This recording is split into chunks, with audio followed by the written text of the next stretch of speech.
has taken place. The arrangement went on for about a month. It was then that Harley Chambers told his two daughters to go see the Methodist pastor. They were known in town as the Chambers sisters.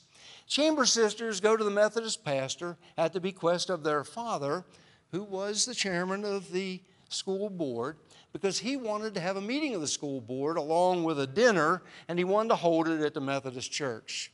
Chambers sisters see the Methodist pastor. They gain approval for this dinner and go on their way. Well, they had their dinner.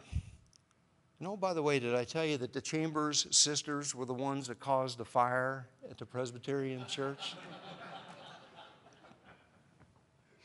Well, they had their dinner, and it went off without a hitch, save for one thing. Nobody informed Grandma that the kitchen was going to be used. Grandma had long been in charge of the kitchen at the Methodist church. Now, if you've been around church at all for any period of time, you know that there are certain aspects of church life that are pretty territorial, and if you dare step across boundaries into someone else's territory without permission, there might be a price to pay. Well, Grandma goes to church on Sunday. She makes her normal rounds of the kitchen as she makes her way upstairs into the sanctuary and finds that a number of utensils have not been placed back in their proper place, nor was the kitchen cleaned to her satisfaction. She knew something had taken place. So Grandma makes a beeline for the pastor's office and shares a portion of her mind with the pastor that Sunday morning. In order to just put Grandma off a little bit, he invited Grandma to contact the Chambers sisters and work things out with them. Well, Grandma didn't really want to contact the Chambers sisters, so turnabout is fair play. She contacted the Presbyterian pastor and asked the pastor to arrange for the Chambers sisters to meet her an appointed day and time at the Methodist church for a discussion. Now, one thing Grandpa always said, Danny said it this morning, you might want to take a deep breath. Well, Grandpa's cliche was you needed to think about things for a minimum of 2 weeks. And at the end of 2 weeks, if you still wanted to continue in that direction, well, then God help you. So Grandma had been stewing about this for a period of time, but the meeting had been set, and now it is the morning that we are to go down to the church. We get up, we have breakfast, we get dressed in our Sunday finest, and Grandma, with her hat on and her gloves on, pocketbook and basket filled with freshly baked scones, takes the two boys in tow the 1.25 miles down the highway to the Methodist church. We get there a little bit early. Grandma makes the tea. She sets the table, puts out the scones, and prepares for the entrance of the Chambers sisters. Appearance of the Chambers sisters at the door, wearing their hats, gloves, and pocketbooks. Grandma says no words at all, simply motions for them to take their seats, which they did.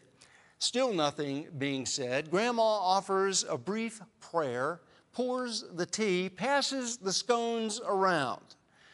No one takes the scones except my brother and I, who thank God for the scones and for the blackberry jam that Grandma had made and placed in a dish, because we knew we would need something to occupy ourselves during the ensuing discussion. Then Grandma began to speak. Here's what Grandma said. She said, I want you sisters to know that the Methodist Church is very pleased to allow you to use our church for your worship and for your activities.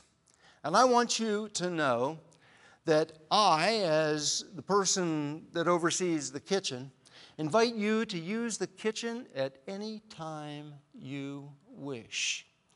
And if you find that you're taking utensils from the drawers and cannot find where they are to be returned, simply place them on the counter, and I will be glad to put them in their rightful place on Sunday.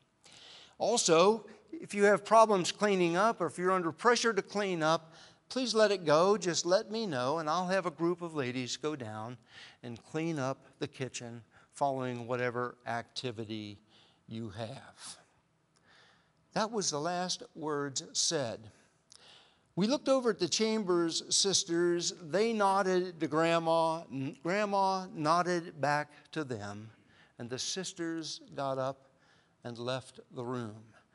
That was the first time since the meeting began that my brother and I were able even to breathe. Grandma cleaned up the table, put the scones back in the basket, and we made our way back home. Over the years, I have looked back on that experience, and I hear these words.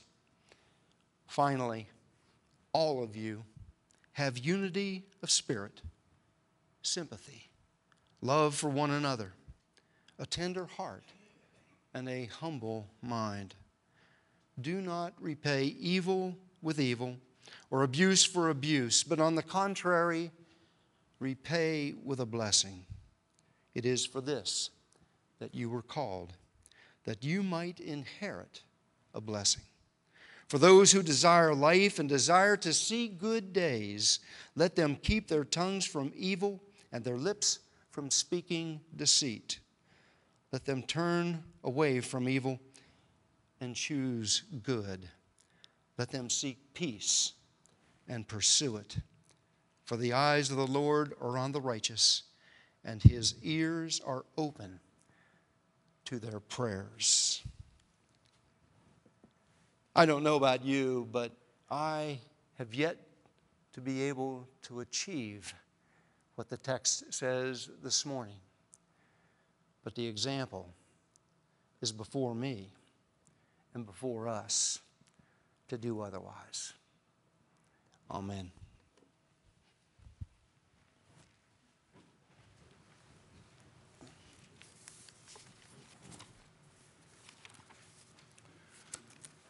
Please remain seated and turn to the Litany for Christian Unity, found at number 556 in your hymnal.